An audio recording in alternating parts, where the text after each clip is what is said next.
Okay, I want to share some of my discoveries regarding these purple Harbor Freight guns. I know there's dozens, if not hundreds, of videos out there, but very few of those videos will give you the details separating the apples from the oranges. I made a video last year basically separating the apple from the orange, the $30 gun from the $15 gun, and they look similar except for the fact that the $30 gun has the regulator and pressure gauge on it. But in fact, when you look up close, all the pieces were different, especially the air cap. The $15 gun had this very simple air cap with just one hole on each of the horns and a pair of holes horizontally on each side of the center hole. The $30 gun had a much better air cap, more advanced looking. Now, I went back this year, that was 2020 probably, and now it's 2021. I came in a Harbor Freight store. I noticed they came out with a new gun, this green one, which is about a $25 gun. And I took a look at the $15 or $16 gun, and I realized they now have it. It's like been redesigned. It has the better air cap on it. It has the two holes on each horn, and there's a series of pinholes around the center hole on each side. So it's the better air cap, and I said, wow, now that gun is now a better gun. Now this one is the older version, which I've had for a few years. This is brand new, and the green one is brand new. So I bought it just on looking at the air cap, and now I have tested them both and I've taken them apart so I can show you some inner details. There are a lot of differences on the inside as well. Now this piece, I'm not sure what it's called, but it's the needle. It's like a needle jet. The needle goes through that part, and you can see there's about 12 air jet holes around that piece. The older version only had 6 air holes around the perimeter. So that's a different piece, and I would assume more is better. The needle is actually a little bit longer. The shape of the gun is actually, if you look closely, you'll notice that the neck over here is longer than on the old version. I don't know if, I don't know what that means. The spring is much bigger on the new gun. This adjuster for the paint flow is about the same. Now, but a really important thing is the inside face of the gun. There are actually, let me go to the old one first. This is the old one.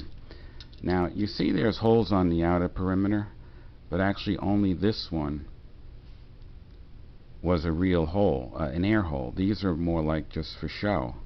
And then on the inner circle there's only one air hole there.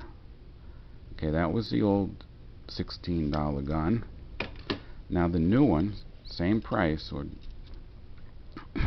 the bigger circle, the outer perimeter, those are all real air holes now. It's not that there's only one that goes all the way through.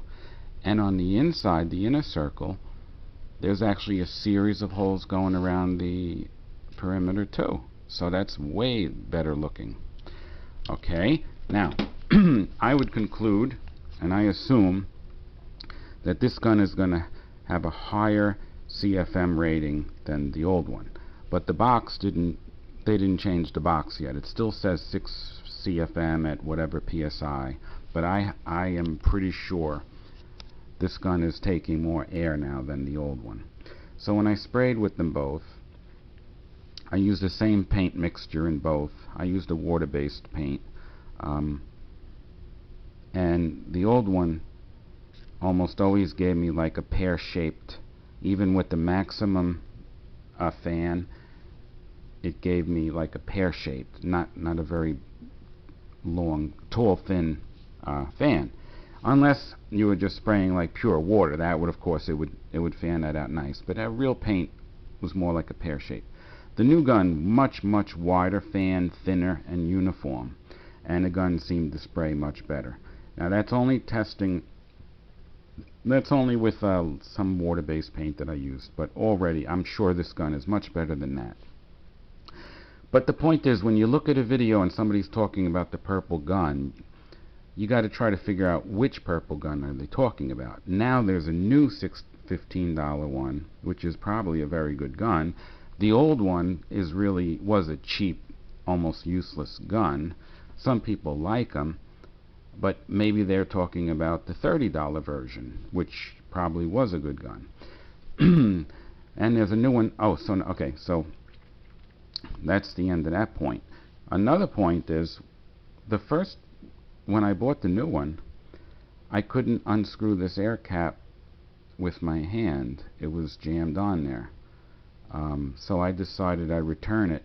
Instead of trying to force it off, I just returned it for another one. And this one was fine. This one, could untighten it with my hand. And this piece, I could unscrew it with a wrench. The bad news is the green gun. The air cap came off with my, using my hand, no problem. But when I went to take this piece out of that gun, it was so tight, I couldn't unthread it. With the regular stamped steel tool, it actually bent the tool, which forced me to make a new tool out of a regular open-end wrench, which I ground on my grinder to make it thin enough to fit into the slot. So that's a good tip for you. This is a 3/4 inch. That's the size that fits both of these, and I just grind it down so it's thin enough to fit into the slot, and you have a much sturdier tool to undo it.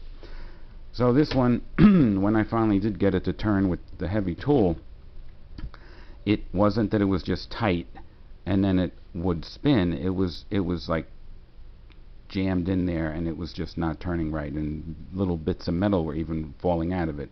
So it's ruined right out of the factory, so that I have to bring back and get swapped. So you're going to deal with that. But the point is, the $16 gun is suddenly a much better gun than it used to be, and it's worth trying. And it's not a thorough review. I didn't spray other types of paint, but it's like a heads up. And be aware when you're watching other videos of these guns, you got to try to figure out which gun they have, what generation, what version it is, because they change, and they don't tell you. There's no indication that it changed in the store. Alright, one detail I left out.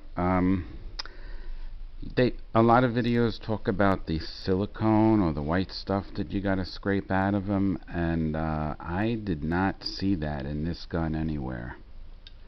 Now I pretty much tore it down, and there was no silicone stuff on this. It was oily. I did wash all of this in kerosene and then a little lacquer thinner, but there was none of that white stuff. This one, I think there was when I first got that, and I think I scraped it out, and it's long gone by this point. But that's a good point.